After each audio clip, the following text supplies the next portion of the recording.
السلام علیکم ورحمۃ اللہ وبرکاتہ۔ کیسے ہیں جی آپ سب؟ ٹھیک ٹھاک ہیں؟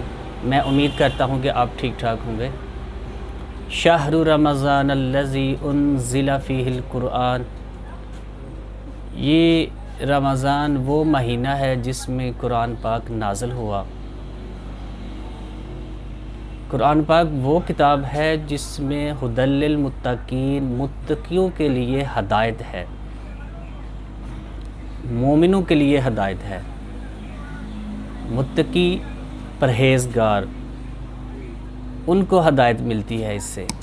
آج ہر بندہ آپ کو کسی نہ کسی پریشانی میں دکھائی دے گا، کسی نہ کسی ڈپریشن میں ہوگا۔ ہر بندے کے الگ مسائل ہیں، ہر بندہ ایک الگ آزمائش میں ہے، ہر بندہ پریشانی کے عالم میں ہے، ایک غیر یقینی صورتحال میں ہے۔ کسی کو روزگار کا مسئلہ ہے، کسی کو اولاد کا مسئلہ ہے، کسی کو اولاد کی نافرمانی کا مسئلہ ہے۔ طرح طرح کے مسائل میں گرے ہوئے ہیں ہم لوگ۔ اسپیشلی مسلمانوں کی بات کر رہا ہوں میں، کہ مسلمان جہاں بھی ہیں اس وقت دنیا میں وہ زوال پذیر ہیں۔ آپ سب لوگ بھی دیکھ رہے ہیں کہ جہاں بھی مسلمان ہیں وہ اس وقت زوال پذیر ہیں، اور اس کی وجہ بھی ہم سب جانتے ہیں، لیکن ہم وجہ دور کرنے کی کوشش نہیں کرتے۔ وجہ یہ ہے کہ اللہ سے تعلق کمزور ہے، ہم اللہ کی طرف نہیں آتے، ہم اللہ کا حکم عدولی کرتے ہیں، اللہ کی حکم عدولی کرتے ہیں، ہم اللہ کے احکامات کو پشے پست ڈالتے ہیں۔ اول تو ہم لوگ نماز پڑھتے ہی نہیں، جو پڑھتے ہیں وہ بھی خالصتاً اللہ کے لیے نہیں پڑھتے۔ ہمارا دھیان پیچھے ہوتا ہے کہ میری دکان میں گاہک ہوں گے، میرے کاروبار کا مسئلہ ہے، میں باہر کوئی کام چھوڑ کے آیا ہوں۔ نماز میں ہمارا دھیان نہیں ہوتا، اور جو چیز نماز سکھاتی ہے ہم اس کے الٹ کرتے ہیں۔ دودھ والا دودھ میں پانی ڈال کے نماز بھی پڑھے گا، رشوت والا رشوت لے کے نماز میں پہلی صف میں کھڑا ہوگا، اور اسی طرح پھل بیچنے والا، ایوری باڈی کرپٹ۔ اور اس کے ساتھ ہم منافقت یہ کرتے ہیں کہ ہم مسجد میں بھی دوڑ لگاتے ہیں۔ تو کیسے ہمارے حالات ٹھیک ہوں گے؟ کیسے ہمارے مسائل حل ہوں گے؟ ضرورت ہے اللہ سے تعلق کو مضبوط کرنے کی۔ تو اس سے بہتر ٹائم کوئی نہیں ہے، اس سے بہتر ٹائم پیریڈ کوئی نہیں ہے، اس سے بہتر کوئی پیکج نہیں ہے کہ ہم اپنے اللہ سے تعلق کو مضبوط کریں۔ اللہ نے ہمیں ایک پیکج دیا ہے، ایک ٹائم پیریڈ دیا ہے کہ یہ تمہارے لیے ایک بہترین ٹائم ہے اپنے اللہ سے تعلق کو مضبوط کرنے کا۔ میں ایک چھوٹا سا واقعہ آپ سے شیئر کرنا چاہوں گا جو کہ میرے دل کے بہت قریب ہے، جس سے مجھے بہت سبق ملا۔ میں ایک آدمی کو جانتا تھا، چونکہ میں ایک پرائیویٹ کمپنی میں کام کرتا ہوں، اور وہاں پہ میں ایک آدمی کو جانتا تھا جو میرے سامنے کام کرتا تھا۔ اچانک وہ 2 سال فیکٹری نہیں آیا، میں نے اس کو نہیں دیکھا۔ مجھے لگا کہ شاید وہ اس نے چھوڑ دیا ہوگا۔ اتفاقاً میں جس راستے سے کمپنی میں کام کرنے آتا ہوں وہ اسی راستے میں اس کا گھر ہے۔ ایک دن میں نے اس کو گھر کے باہر بیٹھا دیکھا پایا، چیئر پہ بیٹھا ہے، بیساکھی اس کے پاس ہے۔ میں نے 3-4 دن اس کو اگنور کیا، جسٹ سلام لی اور چل دیا۔ مجھے یہ تو محسوس ہو رہا تھا کہ اسے کوئی مسئلہ ہے، کوئی بیماری ہے، لیکن مجھے یہ نہیں پتہ تھا کس حد تک وہ بیمار ہو چکا ہے، کس حد تک اس کے مسائل بڑھ چکے ہیں۔ ایک دن میں نے ہمت کر کے اس کے پاس گیا، میں نے بریک لگائی موٹر سائیکل کی اور میں نے اس سے حال دریافت کیا۔ اس نے کہا جی جب میں وہاں پہ کام کرتا تھا میں بالکل تندرست تھا، میں بچوں کے لیے ماشاءاللہ اچھا خاصا رزق کما رہا تھا، اچانک رات کو میرا بی پی شوٹ ہوا، میرا بلڈ پریشر ہائی ہوا، جس کی وجہ سے اچانک میرا دائیں سائیڈ ساری جو ہے اس میں فالج ہو گیا، مطلب بالکل ناکارہ، ون سائیڈڈ جسم کا ایک حصہ ناکارہ ہو گیا، اور میں چلنے پھرنے سے قاصر ہو گیا، میں بیڈ سے نیچے نہیں اتر سکتا تھا، میں موومنٹ کے لیے قاصر ہو گیا، میرا جسم حرکت میں نہیں آ سکتا تھا، مجھے حرکت میں لانے کے لیے میرے بیٹے بیٹی جو ہے وہ ہر وقت میرے پاس رہتے تھے، اس حد تک میں چلا گیا تھا۔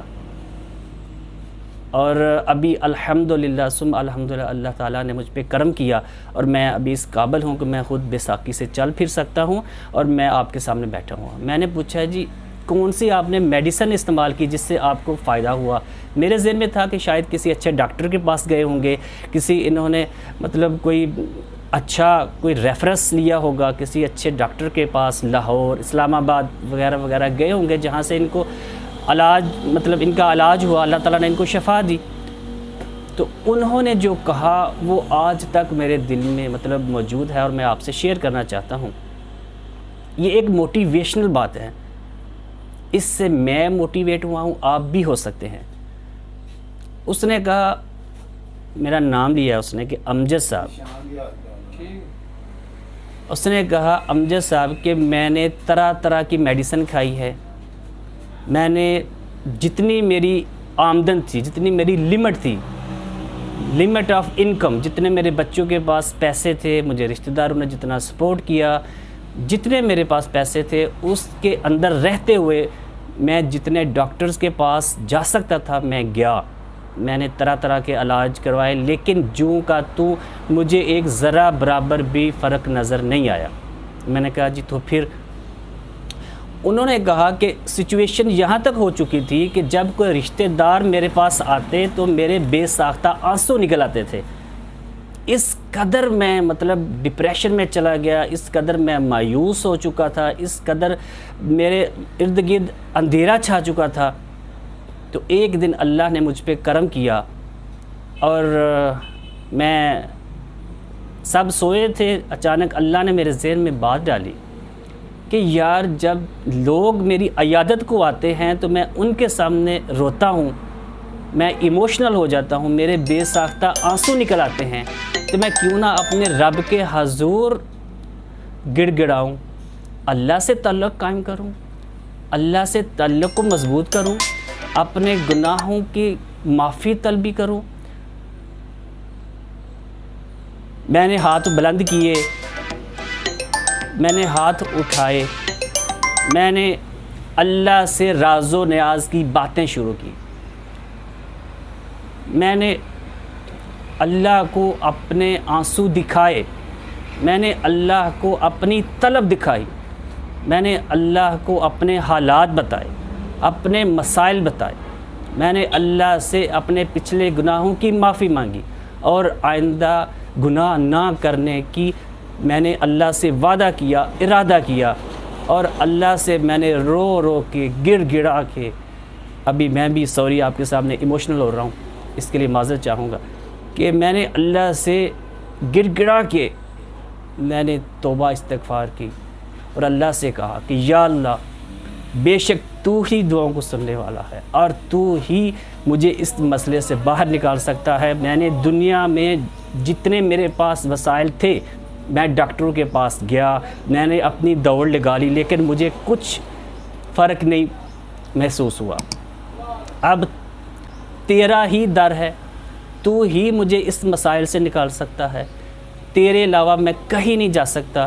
اگر تو نے مجھے اس مشکل سے نہ نکالا تو میں تو کہیں کا نہیں رہوں گا، میں تو آلریڈی مر چکا ہوں، میں مزید مر جاؤں گا۔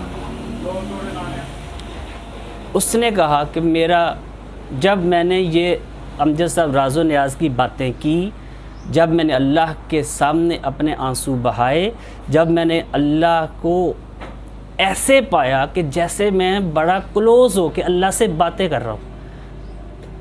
میں اس وقت بھی بہت زیادہ ایموشنل ہو گیا تھا، ابھی بھی آپ سے بات کر کے ایموشنل ہو رہا ہوں، اس کے لیے معذرت چاہوں گا.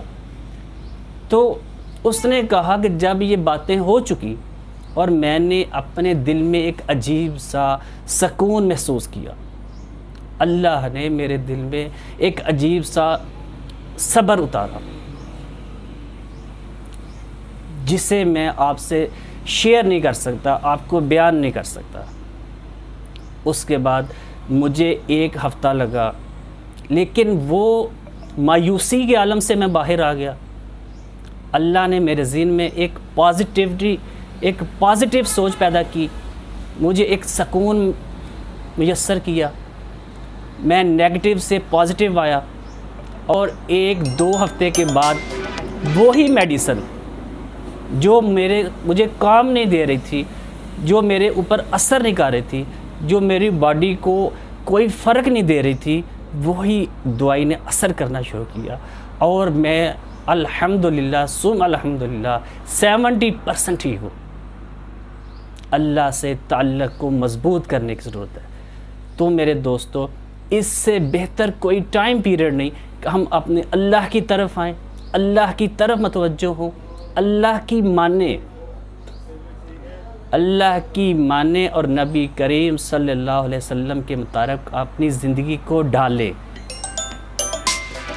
اللہ تعالیٰ ہمیں اپنے قریب لانا چاہتا ہے، اور اللہ تو 70 ماؤں سے زیادہ پیار کرنے والا ہے. ہمیں اپنے اللہ پر بھروسہ کرنا چاہیے، اللہ کا حکم ماننا چاہیے، اور رمضان سے بہتر کوئی ایسا ٹائم نہیں کہ ہم اللہ سے اپنے تعلق کو مضبوط کریں. اور ایک چیز آخری میں آپ سے شیئر کر کے اجازت چاہوں گا کہ رمضان کا بابرکت مہینہ، رحمت والا مہینہ مسلسل چل رہا ہے. دوسرا عشرہ الحمدللہ شروع ہو چکا ہے. ایک تو توبہ استغفار اپنے گناہوں سے بہت زیادہ کریں، اپنے گناہوں کے استغفار کریں، صبح و شام استغفار کی تسبیح کریں.